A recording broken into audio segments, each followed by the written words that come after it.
pains are normal. Just get over it, babes. That's the propaganda that I've been falling for most of my life.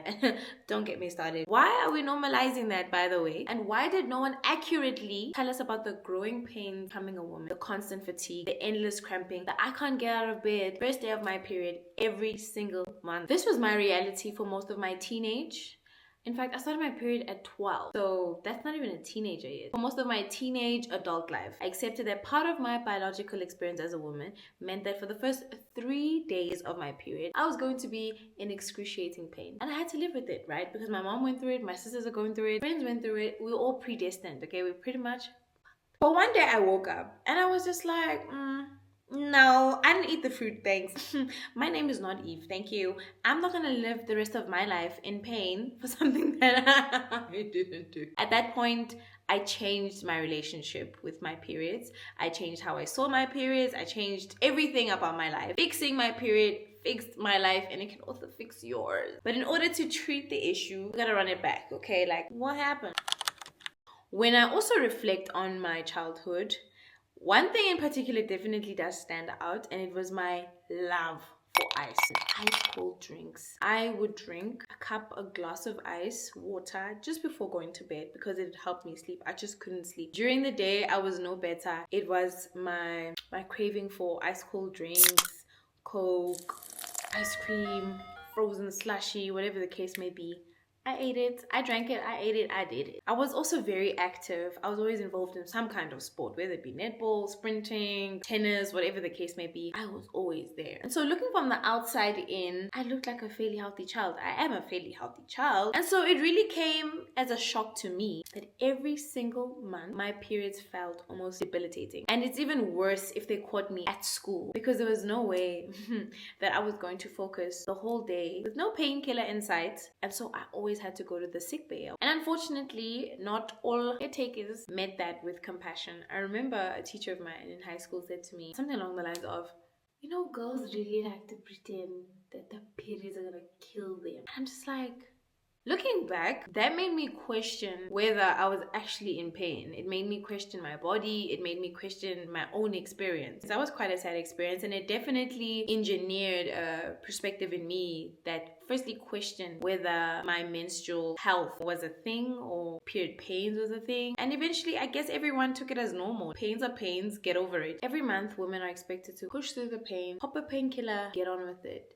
You're complaining, it's not really that deep. I like instinctually, it just felt off, man. It just didn't feel right. And one day, when I was still a social media manager, I was in the office, I had asked my boss at the time to please close the window. Her name is Lisa Chen. And she said to me, like, are you feeling cold? I said, yes, I am feeling cold. She's like, oh, okay, that's strange. She closed the windows. She asked me, do you play sports? I was like, yeah, I do. I play sports. I'm active. She's like, that's strange.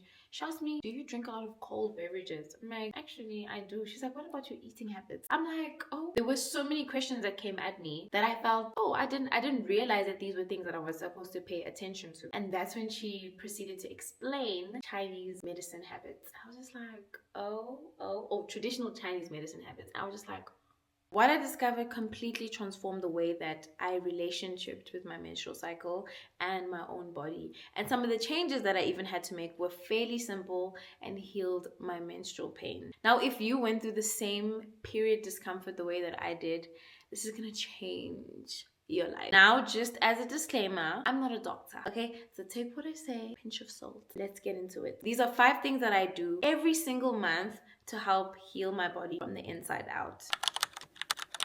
It's apply, eat, drink, immerse, and move. The first thing I started doing was adding castor oil to my routine. Now, I would apply the castor oil on my lower abdomen area. Castor oil is not a newbie to the scene. You know, it's used by a lot of holistic practitioners, a lot of mothers. Now, when castor oil absorbs or touches your skin, it acts as an anti-inflammatory. It is also deeply penetrative, so it works deeper and faster. When castor oil is in that area, it supplies blood flow, right? So in this this case, it applies fresh blood flow to the uterus, which says to the muscle in that area, hey, there's no need to be so tense, you can loosen up. So I put castor oil directly on my skin, or I put it on a castor oil pack, or you can put it on a pad so that it absorbs into your skin. The second one is what you eat. What I was putting on my plate before my period and on my period definitely had an impact on how I experienced my menstrual cycle in that month. And it took me a long time to figure this out because not a lot of people speak about it. When you are bleeding, your body is losing iron, it's losing minerals, it's losing magnesium, it's losing energy. And a lot of us are actually reaching out for comfort food without realizing that what we eat can have a direct impact on how we feel and the symptoms, how they show up in our body and how quick we're able to recover. I love spinach in whatever form I could get it in. So spinach is one of the richest plant sources of iron and magnesium, two of the most important nutrients during menstruation.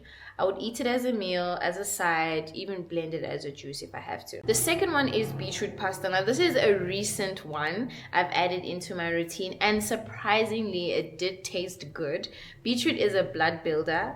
It supports iron levels, it improves circulation, and actually helps blood flow more freely, which eases the intensity of the cramps. It's comforting, it works together, it's just Third one is chicken feet. Now hear me out. On my side of the world, chicken feet is very, very, very normal. It's actually an alternative to a beef bone broth or whatever broth that you want to make. I love it so much. It's packed with collagen, it's packed with gelatin, it's packed with iron and minerals. I love it so much. It's so comforting. I feel really warm taking it, and it feels like I'm just building from the inside out, you know. Chicken feet is also nourishing. It's easy for your body to digest. It's a great form of a broth, so you always want to try that out. I have another soup. I love miso soup. Miso soup is light, it's warm, it's fermented. Your gut health and hormone balance are directly connected to one another. Miso soup does a wonderful job at both. So you want to get some warm foods into your diet, just like a chicken feet or bone broth or a miso soup.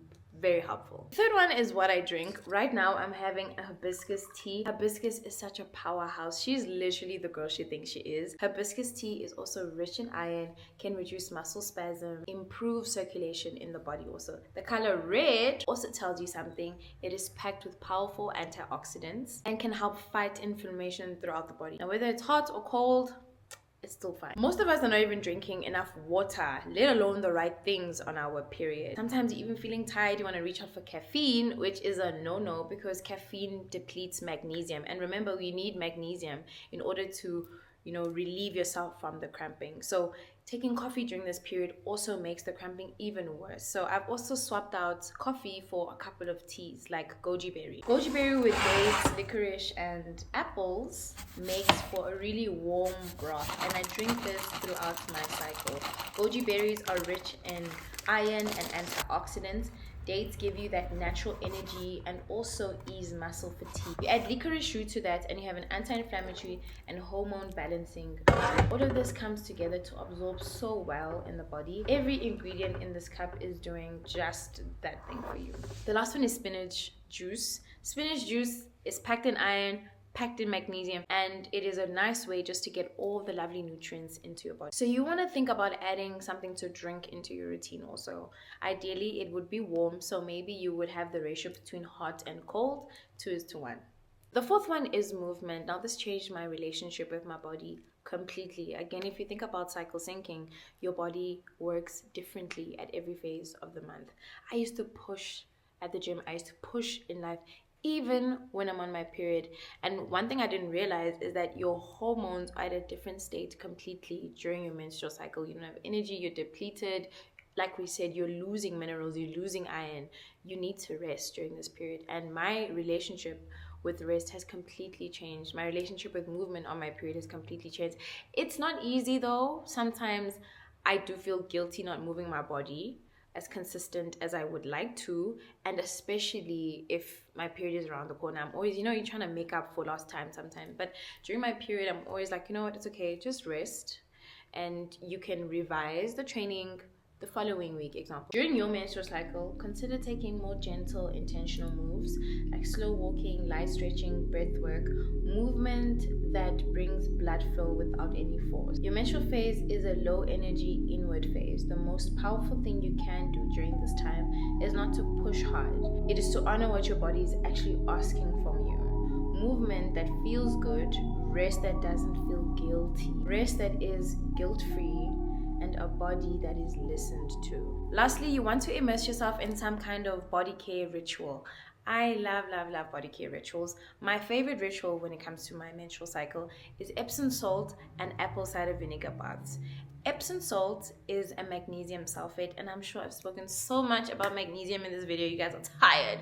Magnesium sulfate, point blank, just helps relieve you from the pain, okay, from the cramping, right? Because it relaxes your muscles. So always get some Epsom salt into your bath care routine. You add apple cider vinegar to that, and you have an anti-inflammatory, nice little bath for you. It's also soothing on the skin. It's also antibacterial. So I really, really love it. If you have some discomfort down there, you can also add some apple cider vinegar and Epsom salt. That's also going to relieve you from, example, a yeast infection or a BV. So if you don't have a bath, you can always use a bucket. You can always soak your feet into the bucket and use the same thing, the Epsom salt and the apple cider vinegar.